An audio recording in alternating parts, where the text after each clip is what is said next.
Adam here with Brooksaw Antiques. Today we have this 1937 Remington Noiseless Model 7 vintage portable typewriter. I'm going to show you how to use the functions and make sure they all work. Up top is the adjustable paper guide. This helps you guide the page in straight. I'm going to line that up with the edge of the platen, which is the main roller that feeds the paper. And the margins are located behind this flip panel. You just push the button and move it.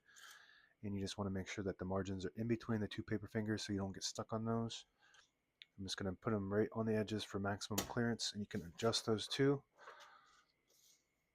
I like to keep them right on the edges for maximum clearance. We'll test those margins. Looks good.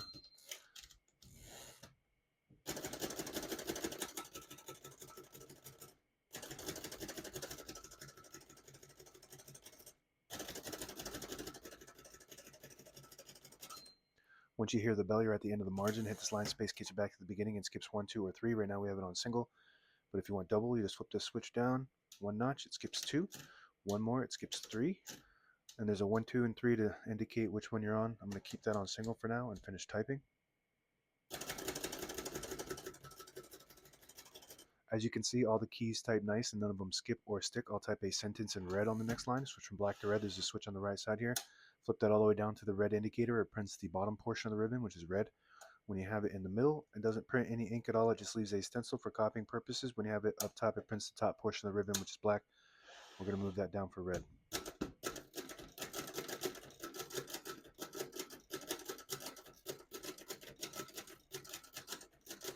Beautiful typing machine.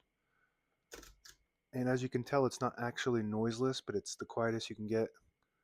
The patent for this was sold to, I believe it was Remington. It might have been Underwood, but Remington, Underwood, and Monarch all use this patent, which basically kisses the page with the mechanism that it has instead of slapping it, so it just really muffles the sound. So it's like a silencer on a gun where you could still hear it, and it's kind of still a little loud, but it doesn't travel as far. It doesn't travel into other rooms, so if you are typing in a room with a door, or if you're in an apartment, you won't be able to hear it in the other room. Otherwise, normal typewriters, you can hear it pretty much throughout the house. To pull the page out easy, there's a switch on the right side here. You flip that back, it unlocks the rollers underneath the platen, allowing you to pull the page out easy or load thicker paper like carbon copy or cardstock. Make sure you flip that back before you load the next page or else it won't load correctly. Shift on each side and a shift lock on the left. To clear that, just hit the shift button again. Backspace on the top left. Very good. Margin release on the top right. When you get to the end of the margin, there's a mechanism that blocks you from printing. Hit that margin release button. It does allow you to go all the way to the end or until you get stuck on that paper finger. Tab below that. This has manual tab sets that actually come off, and you can put them anywhere on this rack with a scale on it to tell you exactly what space it'll stop on, and you hit the tab button, it stops at each one of those. It's only got 3 on this. I believe it might have came with 6, but these things fall out and get lost, so this one just has 3. Touch control on the right side of the keyboard from low to high. The higher you go, which is down, the more tension there is when you hit the keys. You do have to hit them a little bit harder for them to print, but they respond faster. The lower you go, you don't have to hit the keys as hard. So you just want to play with that to see what your preference is as far as that touch control goes. Flip this back up to print black ink. On the right side of the carriage, behind the knob, is the carriage release. Very smooth. And to lock the carriage, you lift this lever down and then you push in the knob at the same time. It'll lock in the middle. To unlock it, you pull it out like that. And on the either side is the ribbon reverse.